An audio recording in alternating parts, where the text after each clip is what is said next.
श्रीगुरुभ्यो नमः अस्मत्परमगुरुभ्यो नमः अस्मत्सर्वगुरुभ्यो नमः मातृभ्यो नमः पितृभ्यो नमः मातापितृभ्यो नमः श्रीमते नारायणाय नमः श्रीमते रामानुजाय नमः श्रीमते विश्वक्सेनाय नमः श्रीमते हयग्रीवाय नमः कयेलहरीं असकलहरीं सकलहरीं श्रीमात्रे नमः ज्ञानानन्दमयं देवं निर्मलस्फटिकाकृतिम् आधारं सर्वविद्यानां हयग्रीवम् उपास्महे నిన్నటి వరకు కూడా 94 శ్లోకాలు చెప్పుకున్నాము. ఇవాళ 95వ శ్లోకం. ఈ శ్లోకంలో శ్రీదేవి అమ్మవారి తాలూకా పాదపూజ చెంచల చిత్తులకు అలభ్యమని ఈ శ్లోకంలో చెప్పడం అనేది ఆశంకరాకారులు చెప్పారు. పురారాధేరంద పురమసి తతశ్చరణయో సపర్యామర్యాదా తరళకరణానామసులభా తరాహ్యేతే నీతా సతమఖముఖా సిద్ధిమతులాం తవ ద్వారోపాంతస్థితిభిరణిమాద్యాభిరమరాః పురారాతేరంతః పురం అసి తతః త్వచ్చరణయోః సపర్యామర్యాదా తరళకరణానాం అసులభా తదాహి ఏతే నీతాః శతమఖముఖాః సిద్ధిం అతులాం తవ ద్వార ఉపాంత స్థితిభిః అణిమ ఆద్యాభిః అమరాః. హే దేవి, ఓ దేవి, నీవు పుర అరాతేః త్రిపురములకు శత్రువైన శివుని యొక్క అంతఃపురం అసి, అంతఃపురములో నివసించేదానవు అయినావు, పట్టపురానివి.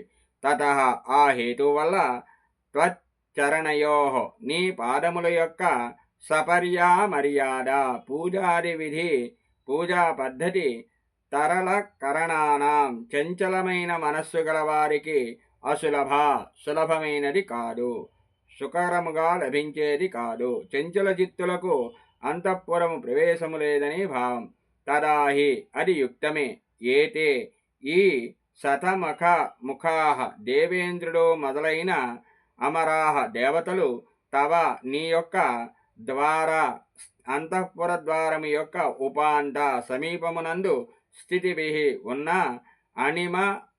అణిమ ఆద్యాభిః మొదలైన అష్టసిద్ధుల వల్ల అతులాం సాటిలేని సిద్ధిం ఇష్టార్థఫల సిద్ధిని నీతా పొందింపబడిన వారైనారు, పొందిరి. అమ్మా, నీవు పురారి అయిన పరమశివుని అంతఃపుర నివాసినివైన పట్టపురానివి. అందువల్ల నీ పాదపద్మములను సేవించే భాగ్యము చంచల చిత్తులైన వారికి దుర్లభమైనది. ఆ కారణము వల్లనే చంచల చిత్తులైన ఇంద్రుడు మొదలైన దేవతలు నీ అంతఃపుర ద్వారపాలకులై అయిన అణిమ మహిమ గరిమ లఘిమ ప్రాప్తి ప్రాకామ్యము ఈశిత్వము వసిత్వము అనే అష్టసిద్ధులనే సేవించి వారి వల్లనే సాటిలేని ఇష్టఫల సిద్ధిని పొందారు. దురాధర్ష అని లలిత సహస్రనామాల్లో ఒక నామం ఉంది.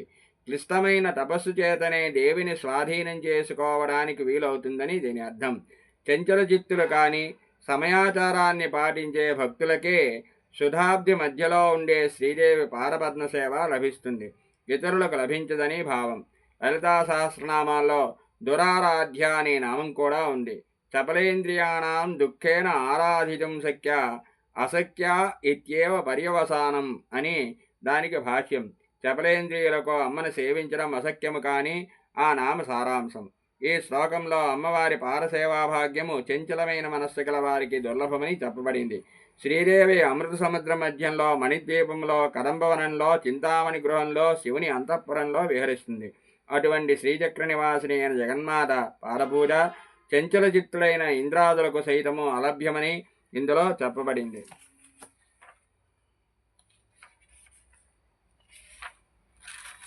స్వస్తి ప్రియాభ్య పరిపాలయంతాం న్యాయేన మార్గేణ మహిం మహేశాః గోబ్రాహ్మణేభ్యः శుభమస్తు నిత్యం లోకాः సమస్తాः సుఖినో భవంతు.